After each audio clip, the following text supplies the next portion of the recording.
3 times Dragon Ball Super quote unquote reference One Piece. What is going on, my people? It is your UK Trotter brother dr.blick, the darkest man around. And today, guys, I'll be talking about 3 times Dragon Ball Super quote unquote reference One Piece. And the reason why I'm saying quote unquote is due to the fact there's no hardcore evidence of Dragon Ball Super legit referencing One Piece. This is just me taking attacks that were originally in One Piece but are now in Dragon Ball Super. Obviously they're not exactly the same, but you can obviously see the similarities there. So for titling issues, I'm going to put the quote unquote just to let you guys know that this is not 100% factual. This is just me showing the similarities between the two in terms of techniques that we've seen from new characters in Dragon Ball Super.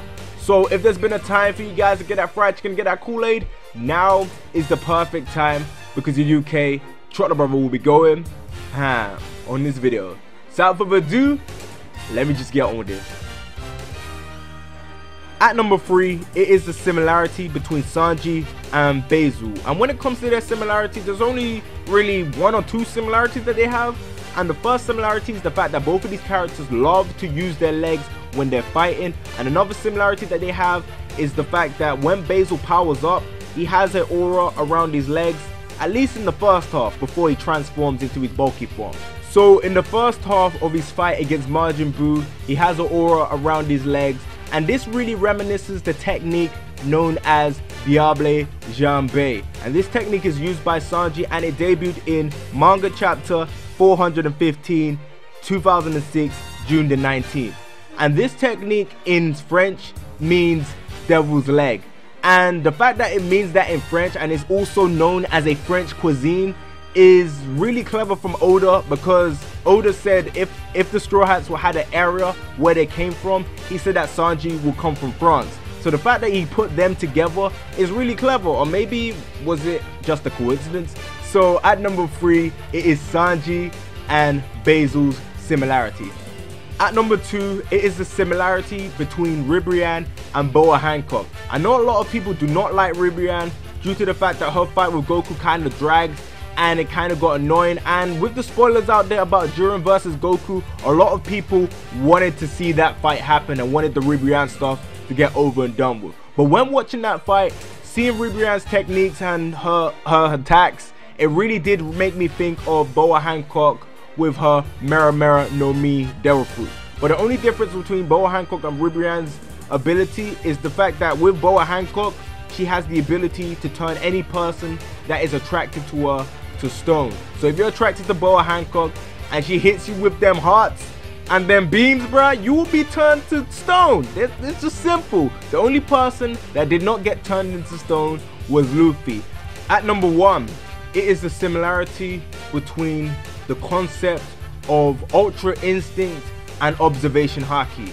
And the reason why I'm saying this, and this is kind of a stretch out of all of them, this is kind of a stretch. I might need to make a separate video about Ultra Instinct versus Observation Haki, but the concepts are very similar, and I do feel like Observation Haki can be trained up to the point of it being like Ultra Instinct.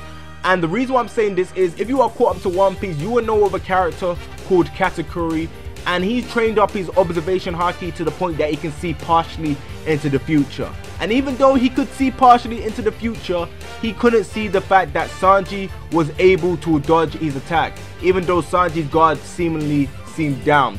So I'm going to keep this short and brief, because I'm going to make a video talking about Ultra Instinct versus Observation Haki in the best of my ability, in depth as much as I can. But I'm going to wait until we get a bit more information about Ultra Instinct before I dive into that. But I'm going to talk to a lot of people about this, people that I know about this, that know a lot more about this than me, and I'm going to get their thoughts in it, and also I'm going to make sure this video comes out gold. So I'm going to keep it this brief. I'm sorry if you guys expected a closer similarity. My bad.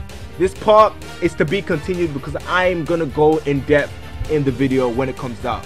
But as a whole, this has been the video, and yeah, like, I want to know what you guys think about this.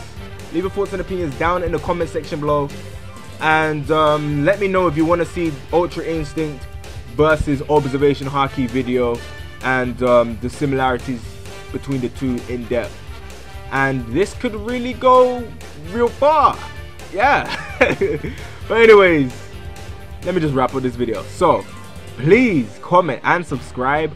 I know I say this all the time, but at the end of the day, I'm just saying, please leave a like, rate, and enjoy this video. And yeah, this UK Chocolate Brother will catch you in the next one. Bye guys.